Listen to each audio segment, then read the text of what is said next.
what I liked from Buffalo was the fight. They ran the ball. This is the thing. They ran the ball. Now, minus the Josh Allen yards, right? He had 81 yards rushing. He was dynamic yesterday.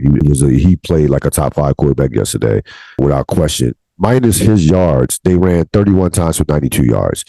Not great as far as yards per carry, but the attempts are huge. That means you're committed to running the football. And 92 yards is 92 yards because against a Philadelphia defense that is leaking oil right now, to be honest with you.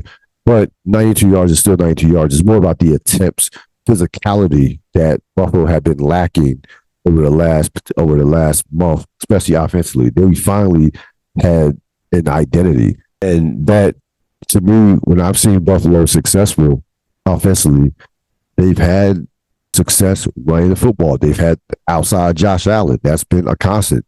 For whatever reason, they don't go to that. And again, listen, you can talk about the offensive line, you can talk about them not having a dynamic running game, but when you have a quarterback that can run like Josh Allen, when you have weapons on the outside that they have, there's no excuse for you not to have a consistent running game. But again, we've been through that a million times as far as this team lacking an offensive identity. We're not going to beat that dead horse this week on this week's podcast. Well, I like what I saw out of Buffalo in this game. I really did. Buffalo, again, when they are at their best, they can play with anybody.